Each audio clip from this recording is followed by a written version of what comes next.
All right, let's dive into something pretty incredible. What's really going on inside a brain after trauma, and most importantly, how we can actually rewire it for a sense of peace. You know, this is a question so many people live with. Why is it that long after something terrible has happened, the brain just refuses to power down? It stays stuck on high alert. Figuring out why that happens is the absolute first step to finding that off switch. Okay, to really get this, let's use a simple but really powerful metaphor. Think of your brain's threat detection system as a security guard. Now, after a really big, scary incident, this guard gets so focused, so hyper-aware, that they literally forget how to clock out and go home. And that right there is the heart of the problem. This overworked security guard.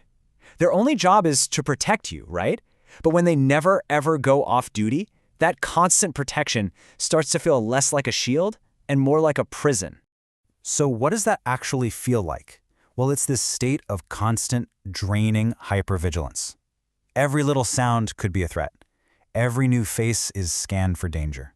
It's not just tiring, it is utterly exhausting, because your whole system is just burning fuel 24/7.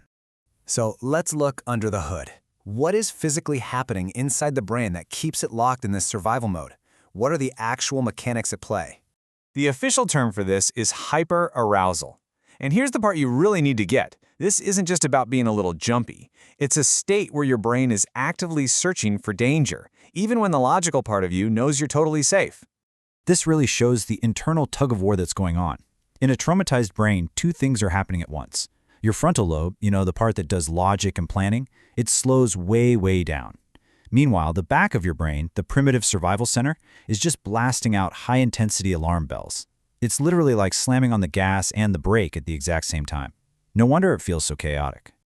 And this conflict, it's not a one-time thing. When it happens over and over, it leads to the brain being physically rewired.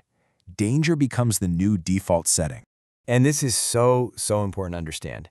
Trauma physically changes your brain's wiring. The neural pathways that scream danger just get stronger and faster, like a well-traveled highway. They get reinforced every single time you perceive a threat. Your brain doesn't just think there's danger, it literally rewires itself to expect it. It was a protective system that has just gone completely haywire. But, and this is a big but, here's the amazing, hopeful part.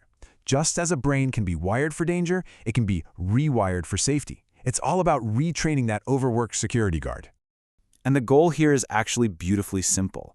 It's not about trying to forget what happened. It's about helping that deep survival part of the brain finally get the memo that the danger has passed, it's safe to stand down now. So you're probably wondering, how on earth do you do that? Well, one really powerful technique is called neurofeedback. It kind of works in 3 steps. First, you map the brain's electrical activity to pinpoint exactly which circuits are stuck in overdrive. Then, and this is the cool part, you get real-time feedback. You might watch a screen where a game only works when your brainwaves shift into a calmer state, so your brain gets a direct reward for chilling out. Finally, through repetition, this process builds and reinforces new, calmer pathways until they become the new default. And the result of all this retraining, well, it can be a pretty profound transformation. It's a journey from a life of constant, exhausting vigilance to a life with the genuine possibility of peace. I mean, just look at this shift. The brain before is operating from this core belief of just expecting danger around every corner. But the brain after can develop a whole new default setting, one that's open to new experiences. And that is the incredible difference between just surviving and actually living. Ultimately, this is the simple message the brain finally learns to accept, not just as a thought, but as a deep physiological reality. The danger is over. That security guard can finally go home. And that leaves us with one last, really powerful question to think about. When your body and mind no longer have to spend all their precious energy just scanning for threats, what else becomes possible for you? What new energy, what creativity, what connections can finally emerge when you can truly, deeply feel safe?